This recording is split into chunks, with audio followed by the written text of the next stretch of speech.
Now.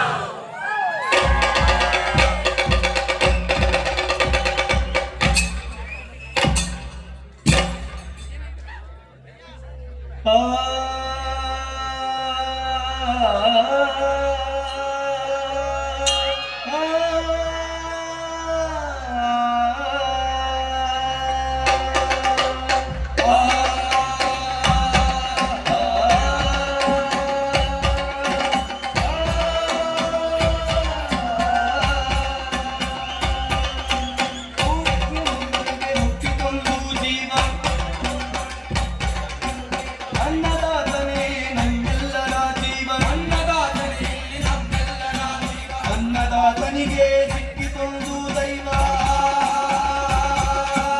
ಅದುವೇ ತಾಯಿಯ ವಾತ್ಸಲ್ಯ ಭಾವ.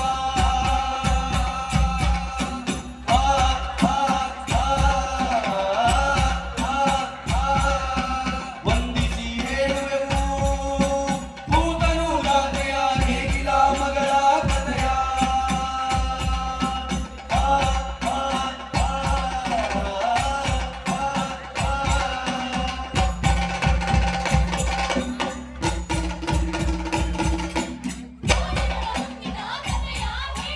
ಕಾಡಿನೊಳ ಹುಟ್ಟಿದ ಕಥೆಯ ಹೇಳುವೆವು,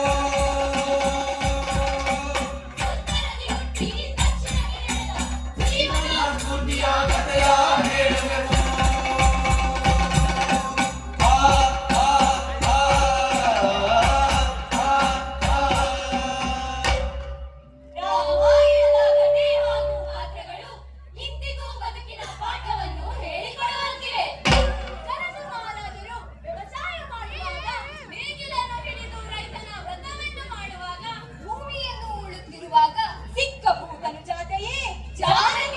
ಜಾನಕಿ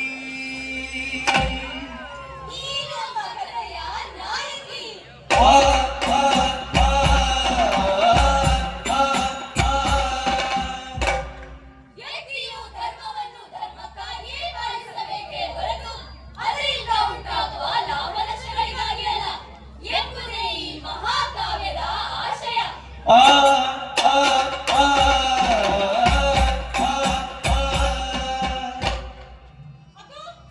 ಅಲ್ಲಿ ನೋಡಿ, ಅಯೋಧ್ಯೆಗೆ ಮರಳಿದ ಶ್ರೀರಾಮಚಂದ್ರನ ಪಟ್ಟಾಭಿಷೇಕ.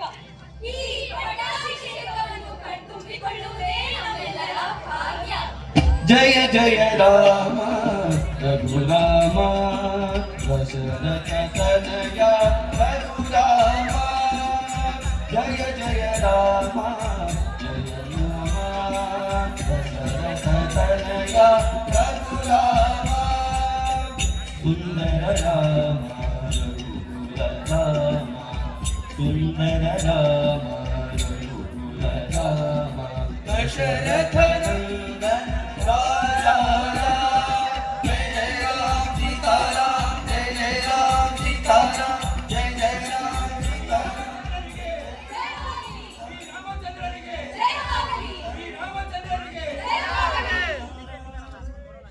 ವಸಿಷ್ಠ ಮುನೀಂದ್ರ, ಸಭಾ ಸದರುಗಳೇ, ಪೌರರೇ, ನನಗಿಂದು ನನ್ನ ಶಿರದ ಮೇಲೆ ಹೊರಿಸಿದ ಭಾರವನ್ನು ನೆನಪಿಟ್ಟುಕೊಂಡು ಪ್ರಜಾಶ್ರೇಯಸ್ಸೇ ನನ್ನ ಶ್ರೇಯಸ್ಸೆಂದು, ಪ್ರಜಾಭಿಮತವೇ ನನ್ನ ಅಭಿಮತವೆಂದು ಈ ರಾಜ್ಯಭಾರ ಮಾಡುವ ಪ್ರಮಾಣ ಮಾಡುತ್ತಿದ್ದೇನೆ. ಸುಂದರ ರಾಮ ರಘುಕುಲ ರಾಮ, ಸುಂದರ ರಾಮ ರಘುಕುಲ ರಾಮ. ದಶರಥ ನಂದನ ರಾಜಾ ರಾಮ, ಜಯ ಜಯ ರಾಮ ಸೀತಾರಾಮ, ಜಯ ಜಯ ರಾಮ ಸೀತಾರಾಮ, ಜಯ ಜಯ ರಾಮ ಸೀತಾರಾಮ. ಹೀಗೆ ಶ್ರೀರಾಮಚಂದ್ರನ ಪಟ್ಟಾಭಿಷೇಕವು ಬೆರಗನ್ನು ತಂದಿತು. ಅಯೋಧ್ಯೆಯ ಸಿಂಹಾಸನ ಅಲಂಕರಿಸಿದ ಶ್ರೀರಾಮರು ಬಂದಂತ ಸರ್ವರಿಗೂ ಸತ್ಕಾರ ಮಾಡಿ ಕೃತಜ್ಞತೆ ಹೇಳಿ ಕಳುಹಿಸಿಕೊಡುತ್ತಾರೆ. ಇದಾದ ನಂತರ ರಾಮನು ಸೀತೆಯೊಂದಿಗೆ ವನವಿಹಾರ ಮಾಡುತ್ತಿರಬೇಕಾದ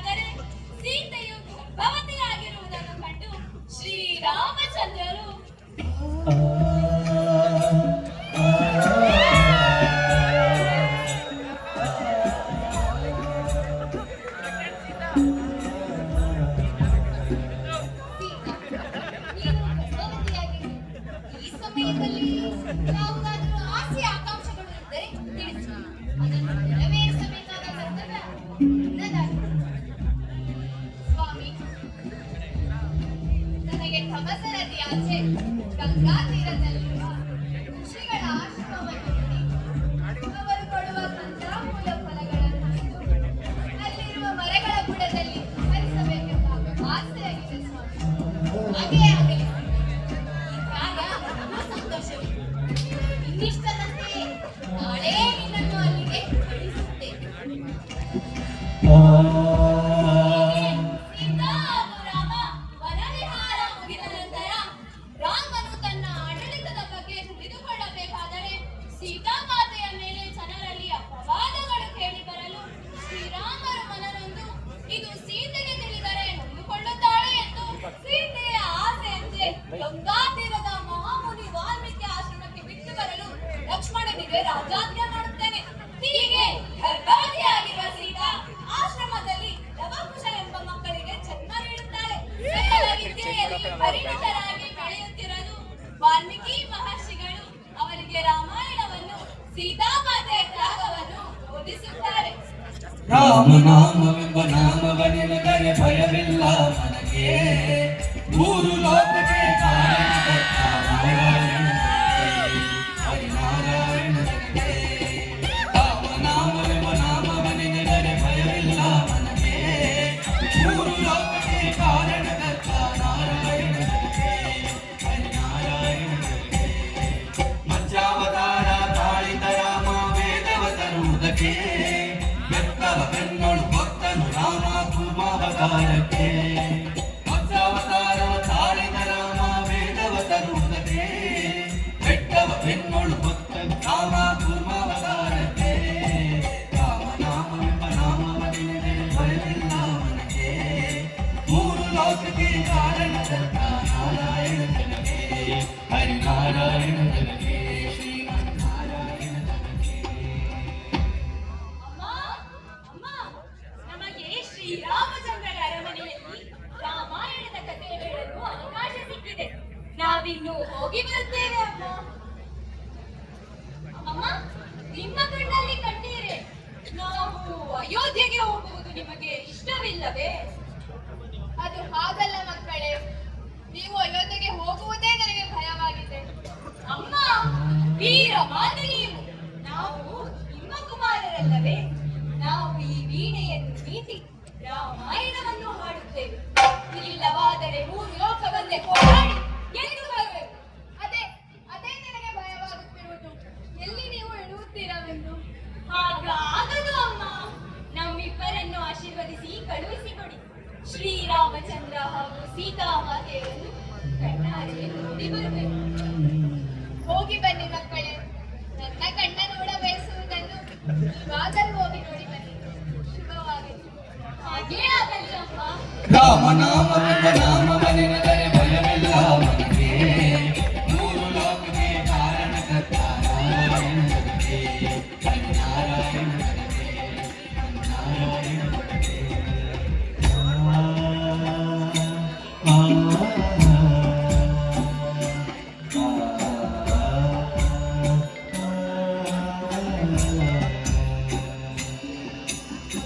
ಶ್ರೀರಾಮನ ಕಥೆಯ ಶೀಲವತಿ ಸೀತೆಯ ಕಥೆಯ ಕೇಳಿ, ಶ್ರೀರಾಮನ ಕಥೆಯ ಕೇಳಿ, ಘನಶೀಲವತಿ ಸೀತೆಯ ಕಥೆಯ ಕೇಳಿ.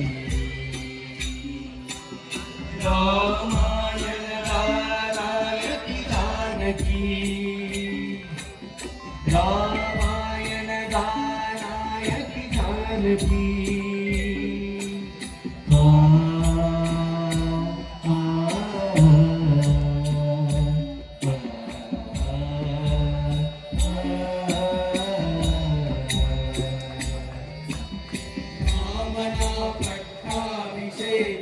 ರಾಮನೇ ಅಯೋಧ್ಯೆಯ ಪ್ರತೀಕ, ಮಂತರೆಯ ಕೂತ ಮಂತ ಕೈಕೆಯ ಸ್ವಾರ, ದಶರಥನ ಪಿತೃವಾಕ್ಯ. ಸೀತಾ ರಾಮ ಲಕ್ಷ್ಮಣರ ಪಂಚವಟಿಯ ವನವಾಸ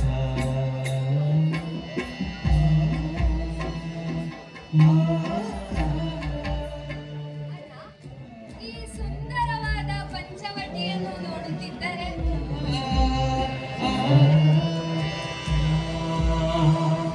ಮತ್ತೆ ಮತ್ತೆ ನೋಡಬೇಕೆಂಬ ಬಯಕೆ ಆಗುತ್ತಿದೆಯಲ್ಲ. ಹಾಗೇ ಆಗಲಿ, ಹೋಗಿ ಬಾ ಲಕ್ಷ್ಮಣ.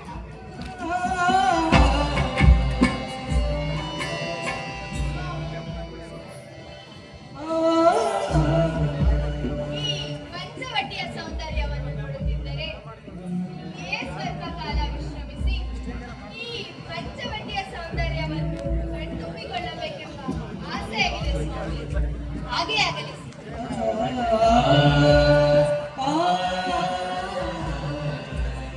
ಈ ಪಂಚವಟಿಯ ಸೌಂದರ್ಯವನ್ನು ನೋಡುತ್ತಿದ್ದರೆ ಈ ವನಕ್ಕೂ ನಿನಗೂ ಯಾವುದೇ ವ್ಯತ್ಯಾಸವಿಲ್ಲ.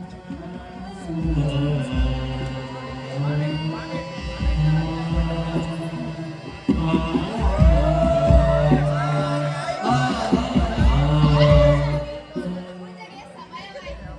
ನಾನೀಗ ಪುಷ್ಪಗಳನ್ನು ತರಲು ಹೊರಡುತ್ತೇನೆ.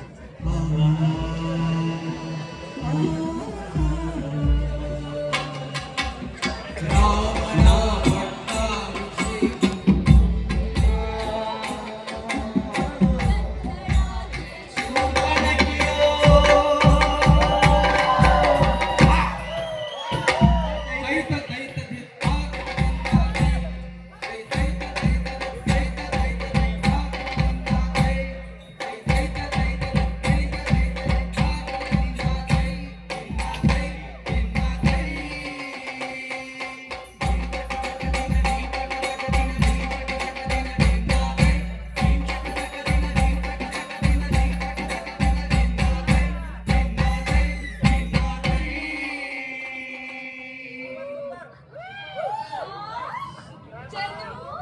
ಚೆಲುವ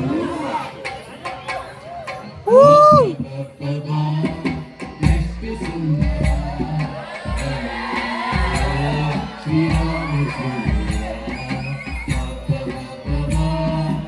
ಎಷ್ಟು ಸುಂದರ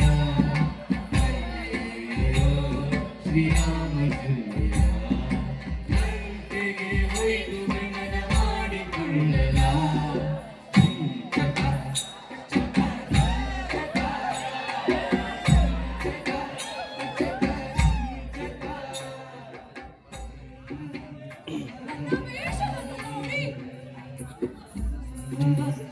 ಶ್ರೀರಾಮಚಂದ್ರ ಹೆದರಿಕೊಳ್ಳುವನೋ ಏನೋ.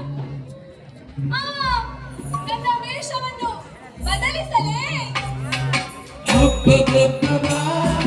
ಎಷ್ಟು ಸುಂದರ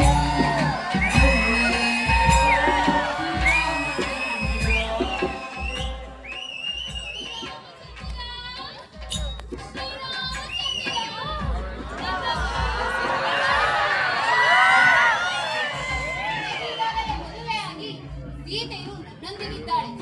ಅಗೋ ಅಲ್ಲಿ ನೋಡು, ನನ್ನನ್ನು ಲಕ್ಷ್ಮಣ ನನಗಿಂತ ಸುರಸುಂದರಾಂಗ. ಹೋಗಿ ಅವನ ಬಳಿ ಕೇಳು. ಎಷ್ಟು ಸುಂದರ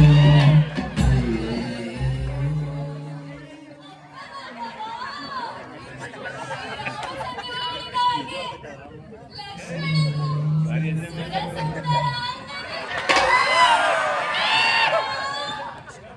ಲಕ್ಷ್ಮಣ, ನನ್ನನ್ನು ಮದುವೆ ಮಾಡಿಕೊಳ್ಳುವೆಯಾ? ನನಗೀಗಾಗಲೇ ಮದುವೆಯಾಗಿದೆ. ಇವಳು ನನಗಾಗಿ ಅರಮನೆಯಲ್ಲಿ ಕಾಯುತ್ತಿದ್ದಾಳೆ. ಇವಳೇನು ಸೀತೆ? ಇವಳೇನು ಸುರಸುಂದರಾಂಗಿ?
ನಿಮಗೆ ರಕ್ಷಣೆ ಯಾರೇ ರಾಮೊಬ್ಬನೇ ಆ ಆ ನಿಮ್ಮ ಬಿಟ್ಟು ಹೋಗಲಾರೆ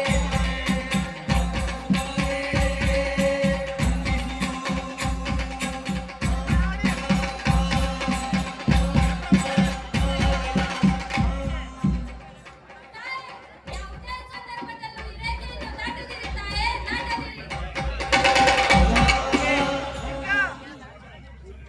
ಸೀತಾಮಾತೆಯು ಶ್ರೀರಾಮನಿಗಾಗಿ ಎದುರು ನೋಡುತ್ತಿದ್ದಾಗ ಈ ಸಮಯವನ್ನು ಉಪಯೋಗಿಸಿಕೊಂಡು ಮಾರುವೇಷದಲ್ಲಿ ಬಂದ ರಾವಣನು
ಏನಾಯ್ತು ಜಟಾಯು? ಅವನು ಸೀತೆಯನ್ನು ದಕ್ಷಿಣಾಭಿಮುಖವಾಗಿ ಕೊಂಡೊಯ್ದನು. ಯಾರು ಜಟಾಯು, ಯಾರು ಜಟಾಯು?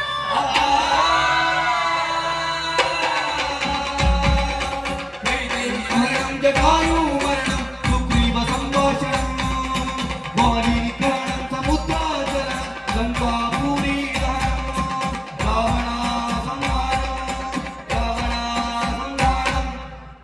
ಹೀಗೆ ಶ್ರೀರಾಮಚಂದ್ರರು ಸೀತಾಮಾತೆಯನ್ನು ಹುಡುಕುತ್ತಾ ಲಂಕೆ ಕಡೆಗೆ ನಡೆದರು ಹಾಗೂ ರಾವಣನನ್ನು ಸಂಹರಿಸಿದರು.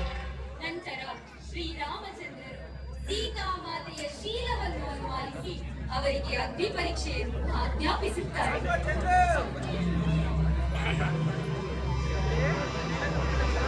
ಅಯ್ಯೋ, ಇದೇನಿದು? ನಿಜವೇ? ಅನುಮಾನವೇ? ಮೂರ್ತಿ ಶ್ರೀರಾಮಚಂದ್ರನ ಅಷ್ಟಾಂಗಿನಿಗೆ ಈ ಅಗ್ನಿ ಪರೀಕ್ಷೆ? ಸ್ವಾಮಿ, ನಿಮ್ಮ ಈ ಕಠೋರವಾದ ಮಾತಿಂದ ನನ್ನ ಮನಸ್ಸು ಸಿಡಿಯುತ್ತಿದೆ. ಇಂತಹ ರಾಕ್ಷಸರ ಕುತಂತ್ರಕ್ಕೆ ಬಲಿಯಾದ ನಾನು ನನ್ನ ಅಪರಾಧವಾದರೇನು? ಸದಾ ಶ್ರೀರಾಮ ನಾಮ ಸ್ಮರಣೆ ಮಾಡುತ್ತಾ ನಿಮ್ಮ ದರ್ಶನಕ್ಕಾಗಿ ಕಾಯುತ್ತಾ ಕುಳಿತಿದ್ದ ನಾನು ನನ್ನ ಮೇಲೆ ಏಕೆ ಈ ಸಂದೇಹ? ಆಗಲಿ, ನಿಮ್ಮ ಈ ನಿರ್ಧಾರವನ್ನು ವಿರೋಧಿಸುವ ಶಕ್ತಿ ನನಗಿಲ್ಲ. ನನಗಿರುವುದು ಒಂದೇ ದಾರಿ, ನಡೆಯಲಿ ಅಗ್ನಿ ಪರೀಕ್ಷೆ.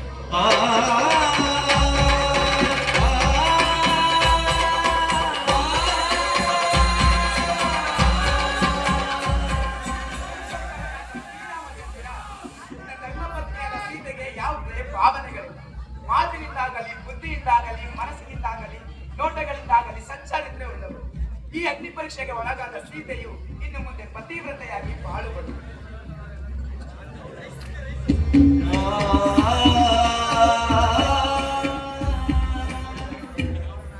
श्रीरामन कथया केली घनशीलवती सीतया कथया केली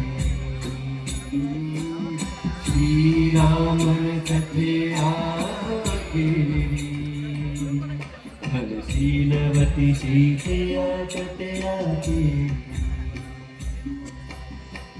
ಲವಕುಶರು ರಾಮಾಯಣ ಪಠಿಸಿದ ನಂತರ ಶ್ರೀರಾಮನ ದರ್ಶನ ಪಡೆದ ಲವಕುಶರು ಸೀತಾಮಾತೆಯ ದರ್ಶನವನ್ನು ಕೋರಿದಾಗ ಶ್ರೀರಾಮಚಂದ್ರರು ಸ್ತಬ್ಧವಾಗಿ ನಿಲ್ಲುತ್ತಾರೆ. ಹೀಗೆ ಕಥೆಯು ಮುಂದುವರೆದು ಲವಕುಶರಿಬ್ಬರು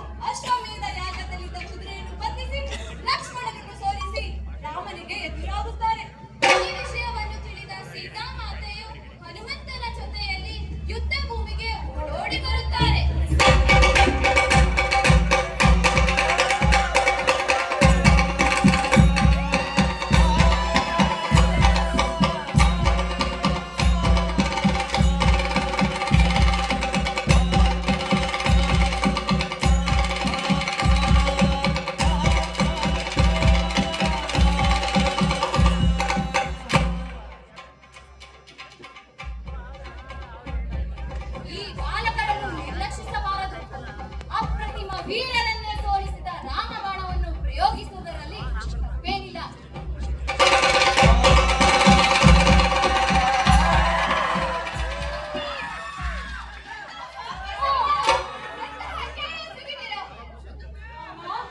ನಿಮ್ಮ ಕಾರಣಕ್ಕೂ ನಾವು ಏನೂ ಮಾಡಿಲ್ಲ ಅಮ್ಮ. ಈ ಮಹಾತ್ಮರ ದಿವ್ಯಾಶ್ವಗಳನ್ನು ಸಂಹಾರ ಮಾಡಿದೆ.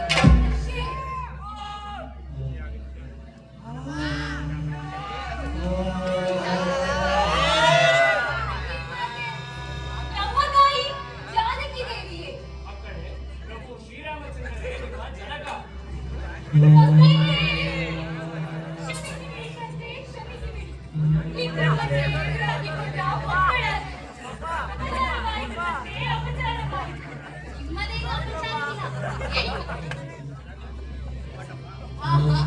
ಇಂದು ನನ್ನ ತಪಸ್ಸು ಫಲಿಸಿ ನನ್ನ ಕರ್ತವ್ಯ ಮುಗಿದಿದೆ. ತಾಯಿ ಗರ್ಭದಲ್ಲಿ ಹುಟ್ಟಿದ್ದಕ್ಕೂ ನನ್ನ ವಂಶವನ್ನು ಮೆಟ್ಟಿದ್ದಕ್ಕೂ ಎರಡು ವಂಶಗಳಿಗೆ ಕಳಂಕ ಆದೊಡನೆ ನನ್ನ ಪವಿತ್ರತೆ ರೂಪಿಸಿಕೊಳ್ಳುವ ಸಮಯ ಬಂದಿತು. ತಾಯಿ ಗರ್ಭವನ್ನು ಸೇರುತ್ತೇನೆ.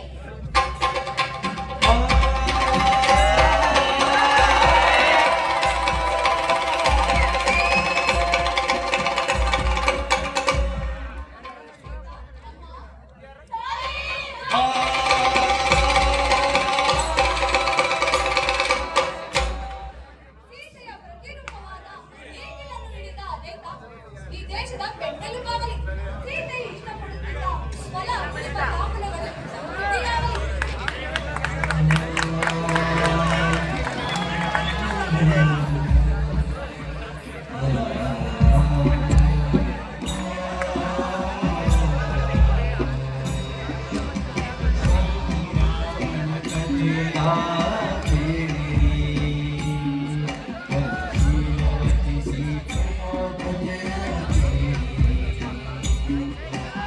ರಾಮಾಯಣದ ನಾಯಕಿ ಜಾನಕಿ ತಾಯಿ ಮಗಳೇ ಜಾನಕಿ ಆ